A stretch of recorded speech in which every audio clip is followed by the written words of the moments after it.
ಬಡವರು ಅನಾರೋಗ್ಯಕ್ಕೆ ತುತ್ತಾದರೆ ಖಾಸಗಿ ಆಸ್ಪತ್ರೆಗಳಿಗೆ ಹೋಗದೆ ವೈದ್ಯರ ಮೇಲೆ ನಂಬಿಕೆ ಇಟ್ಟು ಉತ್ತಮ ಚಿಕಿತ್ಸೆ ಸಿಗುತ್ತೆಂದು ಸರ್ಕಾರಿ ಆಸ್ಪತ್ರೆಗೆ ಬರ್ತಾರೆ. ಆದರೆ ಇಲ್ಲೊಂದು ಸರ್ಕಾರಿ ಆಸ್ಪತ್ರೆಗೆ ಬರುವ ಬಾಣಂತಿಯರಿಗೆ ಬೆಡ್ ವ್ಯವಸ್ಥೆ ಇಲ್ಲದೆ ನೆಲದ ಮೇಲೆ ಹಸುಗೂಸುಗಳನ್ನು ಮಲಗಿಸುವ ದುಸ್ಥಿತಿ ಉಂಟಾಗಿದೆ. ಹಾಗಿದ್ರೆ ಯಾವುದು ಆ ಸರ್ಕಾರಿ ಆಸ್ಪತ್ರೆ ಅಂತೀರಾ? ಈ ಸ್ಟೋರಿ ನೋಡಿ. ಹಾಸಿಗೆ ಇಲ್ಲದೆ ನೆಲದ ಮೇಲೆ ಮಲಗುತ್ತಿರುವ ಬಾಣಂತಿಯರು, ಮಕ್ಕಳು.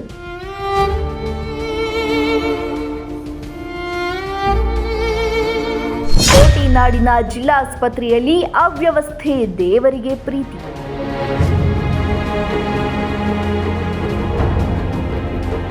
ಸಮಸ್ಯೆ ಬಗ್ಗೆ ಕೇಳಿದ್ರೆ ಕಾಗಕ್ಕ ಗುಬ್ಬಕ್ಕನ ಕತೆ ಹೇಳ್ತಿರುವ ಜಿಲ್ಲಾ ಶಸ್ತ್ರ ಚಿಕಿತ್ಸಕರು.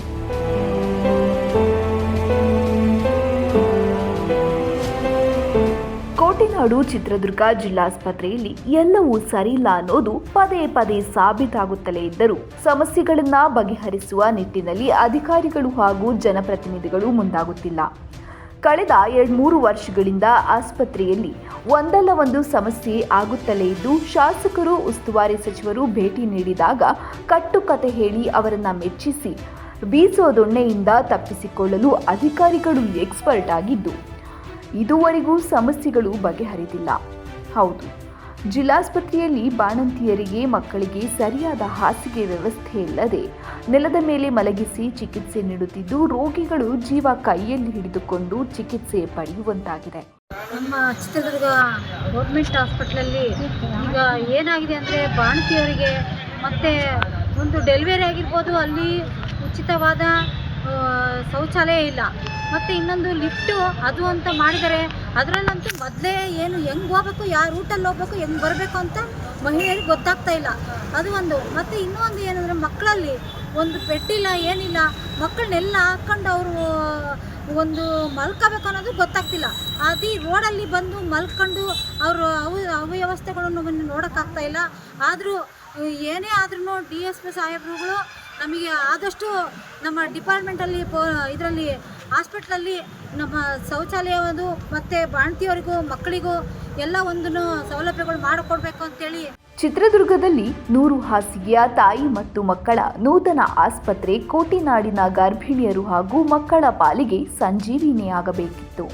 ಆದರೆ ಈ ಆಸ್ಪತ್ರೆ ರೋಗಿಗಳ ಪಾಲಿಗೆ ನರಕವಾಗಿದ್ದು ಹಾಸಿಗೆ ಇಲ್ಲದೆ 9 ತಿಂಗಳು ಹೊತ್ತು ಹೆತ್ತು ಸಾಕಿದ ಮಗುವನ್ನ ನೆಲದ ಮೇಲೆ ಹಾಕಿ ಮಲಗಿಸುವ ಸ್ಥಿತಿ ಎದುರಾಗಿದೆ.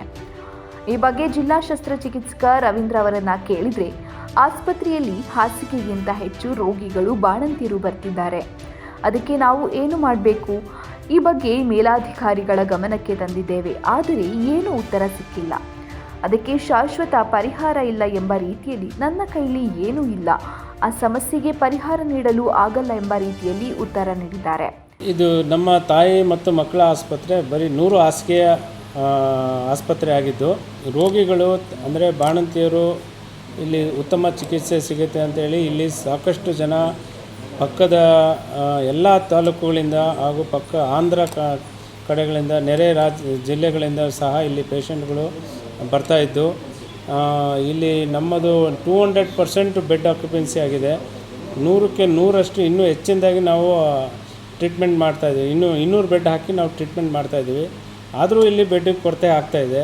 ಇಲ್ಲಿ ಹೆಚ್ಚಿನದಾಗಿ ಪೇಷಂಟ್ಗಳು ಬರ್ತಾಯಿದ್ದಾರೆ. ಹಾಗಾಗಿ ಇಲ್ಲಿ ಸ್ವಲ್ಪ ಒತ್ತಡ ಉಂಟಾಗಿದೆ. ಹೊಸ ಆಸ್ಪತ್ರೆ KMRC ಅಡಿಯಲ್ಲಿ ಆಡಳಿತಾತ್ಮಕ ಒಪ್ಪಿಗೆ ಸಿಕ್ಕಿದ್ದು ಇನ್ನು ಕೆಲವು 1-2 ಇಯರ್ಸಲ್ಲಿ ಆ ಆಸ್ಪತ್ರೆ ಬರ್ತದೆ. ಆ ಟೈಮಲ್ಲಿ ನಮಗೆ ಅನುಕೂಲ ಆಗುತ್ತೆ. ಇನ್ಫ್ಲೂಯೆನ್ಸಾ ಎಪಿಡೆಮಿಕ್ ನಡೀತಾ ಇರೋದ್ರಿಂದ 100 ಜನ ಮಕ್ಕಳು ಅಡ್ಮಿಟ್ ಆಗ್ತಾಯಿದೆ. ದಿವಸ 50-60 ಜನ ಮಕ್ಕಳು ಅಡ್ಮಿಟ್ ಆಗ್ತಾಯಿದ್ದಾರೆ. ಇರೋದ್ರಲ್ಲೇ ನಾವು ಅವ್ರಿಗೆ ಟ್ರೀಟ್ಮೆಂಟ್ಗಳು ನಾವು ಯಾವುದೂ ನಿರಾಕರಿಸ್ತಾ ಇಲ್ಲ. ಯಾವ ಪೇಷಂಟ್ಗಳಿಗೂ ಯಾರಿಗೂ ನಿರಾಕರಿಸ್ತಾ ಇಲ್ಲ. ಒಟ್ನಲ್ಲಿ ಜಿಲ್ಲಾಸ್ಪತ್ರೆಯಲ್ಲಿ ಬಾಣಂತಿಯರಿಗೆ ಬಿಸಿ ನೀರು ಇಲ್ಲ, ಶೌಚಾಲಯ ಇಲ್ಲ. ಈಗ ಹಾಸಿಗೆ ಇಲ್ಲದೆ ನರಕ ಯಾತನೆ ಅನುಭವಿಸುವಂತಾಗಿದೆ. ಈ ಬಗ್ಗೆ ಕೂಡಲೇ ಜಿಲ್ಲಾ ಉಸ್ತುವಾರಿ ಸಚಿವ D. ಸುಧಾಕರ್ ಗಮನ ಹರಿಸಿ ಆಸ್ಪತ್ರೆಯಲ್ಲಿನ ಸಮಸ್ಯೆಗಳನ್ನು ಕೇಳಿ ಅದಕ್ಕೆ ಪರಿಹಾರ ನೀಡಲು ಮುಂದಾಗಬೇಕು ಅನ್ನೋದು ನಮ್ಮ ಆಶಯ. R. Venkatachalapathi, one Kannada news, Chitradurga.